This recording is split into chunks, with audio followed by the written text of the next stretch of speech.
El Cuchitril FM.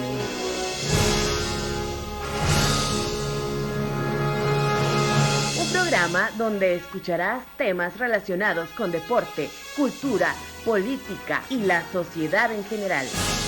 Desde el punto de vista Cuchitril. ¡Comenzamos!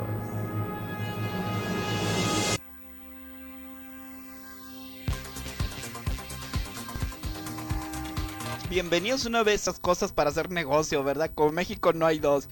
Así es, a ver cómo lo toma Donald Trump, si le siguen poniendo más púas o de plano ya no, o a ver que le suben más para arriba el techo.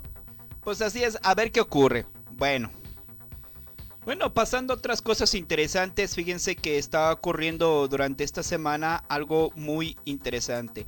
Pues nada más ni menos que se abrió como un tipo de caja de Pandora referente a que Enrique Krauser, que es un gran historiador mexicano, un gran aportador. Te cuento, yo trabajaba como editor de política y sociedad en el periódico Excelsior, estamos hablando de 2016. En aquellas fechas yo publicaba en los artículos centrales, los artículos editoriales con María Amparo Casar, Marcelino Perelló, en fin, en los artículos editoriales del diario. En alguna ocasión escribí sobre Emilio Uranga, un filósofo, un ideólogo del poder, un ideólogo el filósofo priista. Del PRI. Así es, exactamente. Y entré en contacto con Fernando García Ramírez, me buscó, ya habíamos tenido un trato, un diálogo, un comercio intelectual, le diría yo. Y hablamos sobre Emilio Uranga, me dijo que le había gustado un texto mío publicado en el diario, como le había gustado también otro texto que había publicado yo en el periódico La Jornada, un retrato sobre Philip Roth. Me dijo que quería conocerme, pero no me dijo, quiero conocerte y conversar contigo. Me dijo, queremos conocerte. Dije, ¿quiénes quieren conocerme? Enrique Krause y yo, hablando como una sola entidad.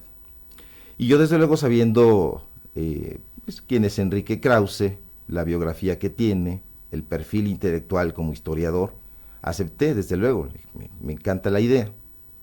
Me invitaron a desayunar, todo esto ocurrió a través de Fernando García Ramírez, le proporcioné mi número telefónico, se comunicó conmigo y quedamos de vernos en el café que está en Oasis Coyoacán, Maison Kaiser.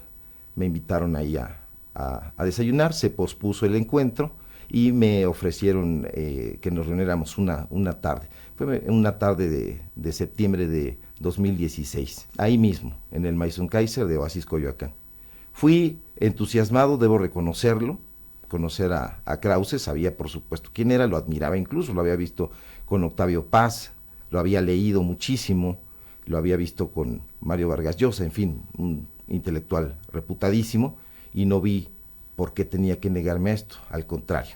Llegué, conversamos, sobre todo Krause, ya lo sabía yo y lo corroboré. Hablaba, peroraba, y yo lo escuchaba, y Fernando estaba ahí agitando las manos siempre, como echando porras a lo que decía su amigo y jefe. Y platicamos sobre temas de liberalismo. Yo sabía que él es un ingeniero liberal, así le gusta que le digan, el ingeniero liberal. Hablamos sobre el texto de Emilio Uranga, hablamos sobre Ignacio Manuel Altamirano, hablamos sobre Guillermo Prieto, hablamos sobre liberalismo en general. Me preguntó, en otro orden de ideas, qué pensaba yo de la contienda electoral. ¿A qué actores veía yo y cómo los veía? En ese momento, desde luego, el único perfilado visible era Andrés Manuel López Obrador. Hablamos de Osorio Chong, hablamos de Margarita Zavala, y le di un apunte apurado de cómo veía yo a estos candidatos. Me preguntó cuál era mi crítica o mi observación sobre López Obrador. Yo de alguna manera quise congraciarme con él, lo admito. Había leído El Mesías Tropical y repetí los eslóganes de batalla del ingeniero. Es un peligro para México, es un megalómano, etcétera. Y pareció agradado con mi postura. Hablamos de esa y otras cosas, y en determinado punto me dijo que estaba conformando un grupo de intelectuales de alto rendimiento. Y en ese grupo de intelectuales me dijo que si yo quería participar. Me halagó muchísimo que me consideraran un intelectual de alto rendimiento. Y dije, desde luego. Posteriormente nos despedimos, hablando de temas de literatura. Y Fernando García Ramírez me volvió a buscar. A los días me contactó a través de Messenger de Facebook y comenzamos un diálogo. Nos vimos otra vez en el Maison Kaiser de Oasis Coyoacán y ahí me invitó a participar en un proyecto. Pues yo imaginaba que de letras libres. Me dijo, oye, pues retomando lo de Enrique Krause, quiero que te sumes con nosotros a un proyecto. ¿Cuánto te pagan en Excelsior? Y yo ya estaba cansado de trabajar en el diarismo, en el periódico. Había tenido una temporada difícil. Mi padre había caído enfermo, en un coma, y había tenido yo una temporada tensa. Y decidí aceptar lo que ellos me proponían a ciegas, debo decirlo, a ciegas. Porque yo me imaginaba que iba a trabajar en Clio TV, haciendo documentales, haciendo guiones, haciendo libretos o en letras libres. Pero me imaginaba un escenario intelectual. Fíjate que se enojaron mucho ahí en Excelsior con mi salida un tanto abrupta. Me dijo, no te preocupes, las cosas van a estar bien, ya vas a trabajar con nosotros. Me dio una palmada y caminamos sobre Miguel Ángel de Quevedo, platicando siempre sobre muchas cosas, y sobre todo de López Obrador. Nos vimos en el Starbucks que está ahí, casi a un lado de Oasis Coyoacán, en varias ocasiones, y ahí yo creo que en la segunda o tercera reunión que tuve con él, me presentó a otro de los colaboradores que se sumarían a este proyecto, que hasta ese momento no sabía yo que era anti-López Obradorista. Sabía que ellos eran anti-López Obradoristas, pero recalcitrantes. Sin embargo, no pensaba yo que iba a trabajar en ese tipo de menesteres. Me presentó con esta otra persona, platicamos, Rubén Cota Mesa, yo no lo conocía, quedamos un tiempo nada más Cota Mesa y yo, y Fernando, en esos momentos, para hablar conmigo de ciertas cosas, de ciertos temas, me llamaba cariñosamente Rick, vamos a platicar. Salíamos caminando, ya habíamos visitado Berlín, era una vieja casona en Coyoacán, Berlín 245, y nos dijo, aquí va a haber una oficina con varios insumos, va a haber, hay una sala de monitoreo, va a haber aquí unos jóvenes arriba que estén viendo y revisando redes sociales. Y yo decía, bueno, ¿y para qué? Dice, bueno, es que nosotros vamos a hacer un proyecto tipo lupa ciudadana. Ellos habían hecho una lupa ciudadana en 2006 para vigilar las elecciones, que todo se llevara a cabo de manera democrática. El mismo Enrique Krause lo sabe perfectamente, como sabe muchísimas cosas, como sabe que Fernando García Ramírez pues es su operador en los hechos. Estuvimos ahí y en la convivencia platicábamos, salíamos, caminábamos hacia una panadería que se llama, ahí está a la vuelta en Centenario, que se llama Pan Verde, y ahí tomábamos café, un pan, y me platicaba las indicaciones de Enrique Krause, las cosas que había conversado en El Financiero. Estaban ellos por publicar un suplemento cultural. Me dijo que lo dirigiría su esposa, Laura Emilia Pacheco, y que si yo quería sumarme a este esfuerzo. Siempre él es un hombre de muchos esfuerzos, este esfuerzo cultural. Le dije que desde luego, me encanta a mí la literatura, como te dije, y dije, pues adelante, por supuesto, estoy abierto. Me enseñó incluso el DOMI del suplemento. Después me diría que se había retrasado, la gente del Financiero no le había ofrecido el dinero que ellos habían pedido, que era mucho, no me dijo cuánto. Señalo a Agustín Coppel, el director de Grupo Coppel, y lo sustento con 12 facturas que me fueron expedidas durante todo un año como pago de mis servicios. Aparte del equipo, que no era de Fernando, sino del proyecto en general. Era un proyecto anti-López Obradorista. Fernando García Ramírez me lo dijo con todas sus letras y nos lo decía a cada momento. No era, por otro lado, de nuestro desconocimiento, que se trataba de hacer que López Obrador no llegara de ninguna forma a la presidencia. Encabezado por Ricardo Rojo, un panista, también recalcitrante, virulento, e incluso en ocasiones hasta soez en gritos, en expresiones. También estaba en Berlín, y él se encargaba de la parte operativa de las redes sociales.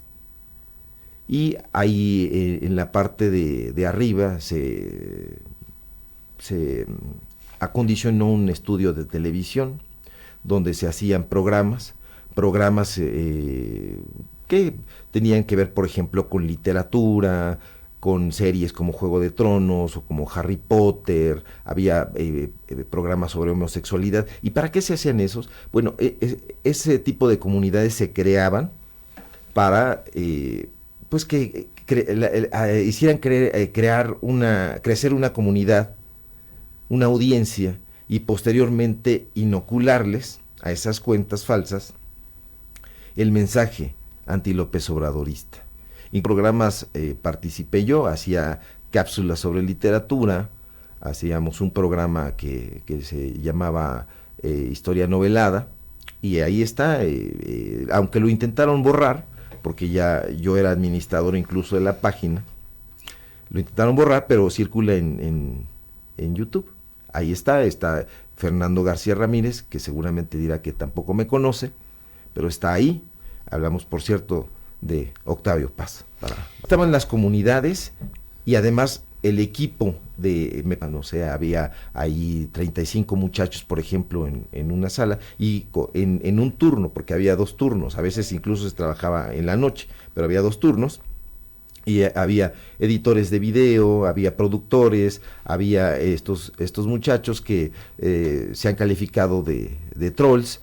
Yo diría únicamente que se encargaban de crear perfiles falsos, y esos mismos perfiles falsos eran los que trataban de reventar cualquier información sobre López Obrador. El asunto de la trama rusa se gestó ahí. Fue un asunto delirante, fue una ocurrencia. Nosotros en un día a día en Berlín llegábamos a las 8 de la mañana, que no solamente había gente ahí, había una célula, llamémosle así, en Guadalajara. Incluso se hacían videoconferencias cuando había juntas, había una sala de juntas. Ricardo Rojo era quien las tutelaba, y ahí se llevaban a cabo estas juntas donde se llegaban a acuerdos, se hacían videollamadas, y se hablaba de las tendencias y de las cosas que querían posicionar.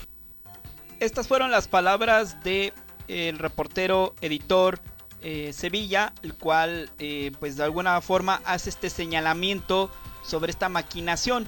Nosotros vamos a ir a un corte y en un momento regresamos aquí en el Cuchitril porque les traemos toda la información sobre esta situación, sobre este caso, sobre esto que salió a la luz pública durante esta semana, que siento yo que las grandes esferas mediáticas de información lo han menospreciado, pero la verdad es algo muy serio, muy importante y que todos nosotros tenemos que estar al tanto. Vamos a un corte, regresamos aquí en el Cuchitril FM. En un momento regresamos. Ya regresa el Cuchitril.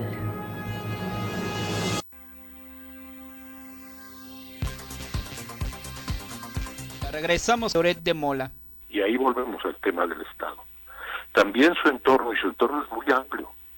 Su entorno político, su entorno en el propio movimiento, su entorno,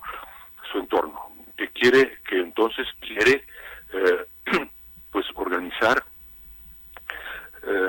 crímenes mediáticos, asesinatos de la persona, de la obra y de la honra. Esto en México no lo podemos permitir. Y bueno, aunado a todo esto, también se suma anteriormente Tatiana Cloutier. Ella publicó un libro en el cual pues narra cómo se fue dando esta consumación del 1 de julio en la victoria de Andrés Manuel López Obrador por la presidencia de la República. Y en este libro narra también sobre esta situación de la campaña negra.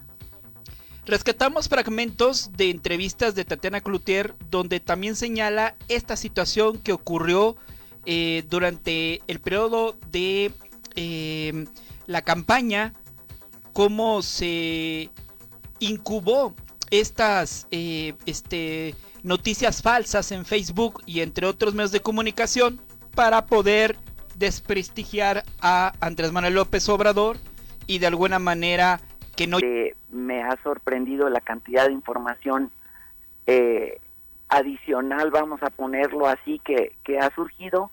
Me llama la atención también todo lo que se ha estado presentando de alguna manera en cuanto a opiniones A, opiniones B, y simplemente, bueno, el balance es que es necesario que este país supiera hechos a como yo tenía la información, a como yo tengo elementos, y eso es lo que yo hago. A mí no me toca hacer nada más.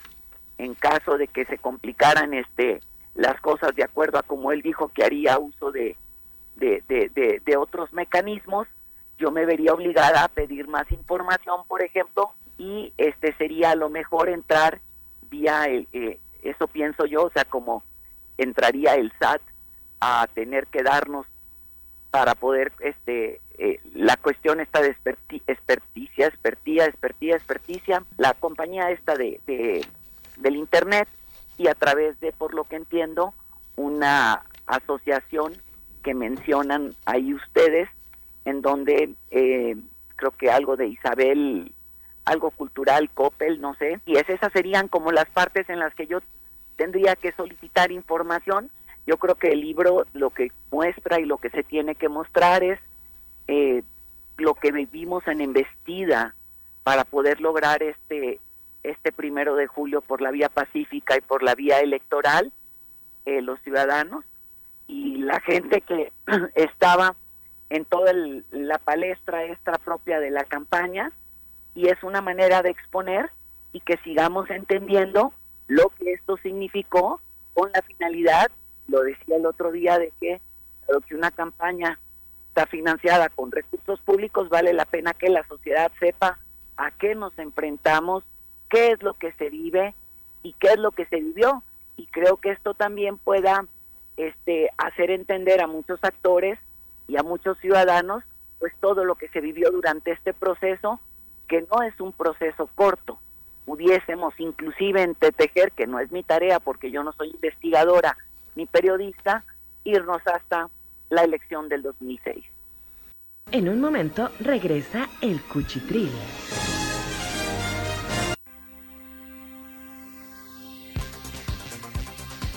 Muchas gracias por estar en este espacio radiofónico. Agradezco enormemente el espacio a las diversas radiodifusoras, las cuales nos dan esta oportunidad valiosa de entrar a sus hogares y estar con ustedes a través de las ondas hercianas del internet, así también por la frecuencia 9 y por lo menos más de 50 o 20 heridos. Pues Facebook dijo que ya fue eliminado el video del atentado, así como las cuentas del agresor en esta plataforma, y también al igual en Instagram. Esto lo ocurrido luego de que fueron avisados por la policía y no se sabe con exactitud cuánto tiempo en línea duró el video, pero ya se localizó y ya se eliminó de las redes sociales, obviamente por el contenido tan brutal que tiene esta nota, ¿no? Lamentable. Y bueno, pasemos a otras cosas. Ahora ya le toca el turno de ir a la cápsula de nuestra amiga Tamara, que se encuentra en Odemira, Portugal. Así que vamos a escuchar a nuestra corresponsal en Europa, nuestra amiga Tamara. Vamos con ella, adelante.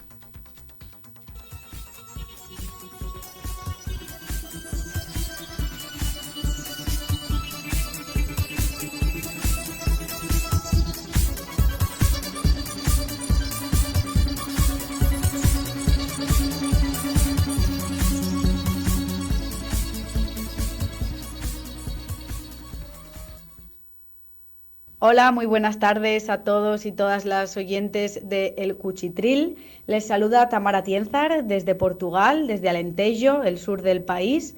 Como ya saben, si me escucharon en el programa anterior o en el Día de la Radio, soy una periodista española que actualmente vive en Portugal, en Odemira, y trabaja para Radio Río, Radio Internacional de Odemira, aquí construyendo una radio libre, comunitaria y que favorece también la inclusión a través de la información y la comunicación.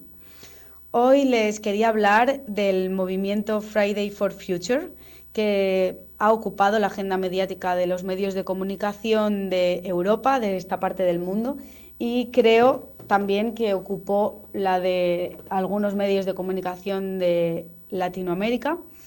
Es un movimiento estudiantil que se consumó hace una semana con varias manifestaciones alrededor de varias ciudades del mundo. Hubo en Madrid, en la Puerta del Sol, también hubo en Lisboa, los dos países por los que me suelo mover. Y es un movimiento que defiende y critica que los jóvenes vayan a recibir de herencia un planeta totalmente devastado por el cambio climático, algo que ellos y ellas no hicieron, a pesar de que, como es obvio, cada día todos y todas participamos en crear unas condiciones mucho más difíciles para el planeta, si bien intentamos llevar a cabo acciones pues como el reciclaje, la reducción y otras cuestiones para aminorar, pero es cierto que todos y todas somos partícipes de ello. Es un movimiento que defiende e insta también a los políticos a tomar medidas urgentes, pero hoy les quiero leer un texto que ha escrito una política y socióloga española que se llama Laura Saura y que fue también la secretaria del Congreso de Agroecología Latinoamericano que tuvo lugar hace unos meses en Ecuador y que vivió allí durante el último año. Es un texto para la reflexión y también con un poco de crítica que quería compartir ahora que todos los medios se hacen eco del Friday for Future, pero para tener un poco más de conciencia sobre lo que hay y también lo que podemos y también debemos hacer. Y dice así: aunque me alegra que el cambio climático se haya metido en la agenda mediática, no dejan de sorprenderme algunos hechos.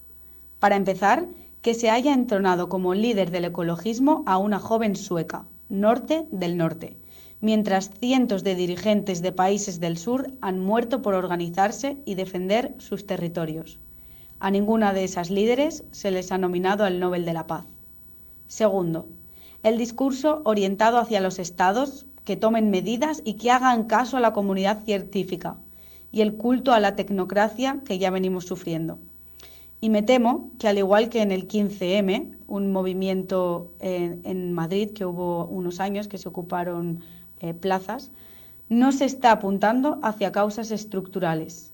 Me preocupa que en los Friday for Future no se hable del capitalismo, sino otra vez de lo mala que es la humanidad y sobre todo la clase política por no hacer políticas amigables con el medio ambiente, como si eso fuera posible en un sistema económico que se sostiene necesariamente sobre la depredación de la naturaleza y en especial los combustibles fósiles. Me inquieta que se hable de que tenemos que hacer algo ya, pero cuando algún país del sur ha buscado mantener su soberanía, se le ha perseguido hasta la saciedad, sobre todo si hay petróleo de por medio, incluso desembocando en guerras cuyo impacto ecológico es enorme. Que Estados Unidos se haga con el petróleo de Venezuela sí que es una total amenaza para el cambio climático, y no se habla de ello. Solo apuntando hacia una igualdad global y hacia una soberanía de los territorios es posible combatir el cambio climático. Si no, me temo que estas protestas puedan abrir la puerta otra vez hacia un discurso vacío que las empresas y gobiernos puedan comprar. Por eso, como lo que nos jugamos es la vida en la Tierra, creo que siempre es necesario mantener la autocrítica y analizar las protestas más allá de los titulares y preguntarse siempre por qué a unas personas se les da voz y a otras no.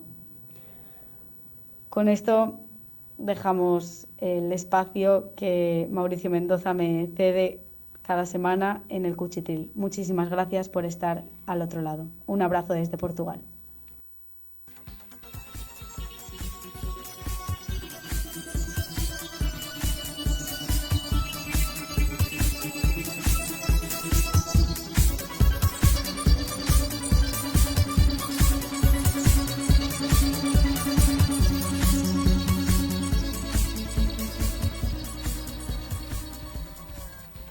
Estas fueron las palabras de nuestra compañera Tamara, la cual es nuestra corresponsal en la Unión Europea desde Portugal, donde mira, saludamos enormemente a toda la comunidad europea que nos proporciona esta información.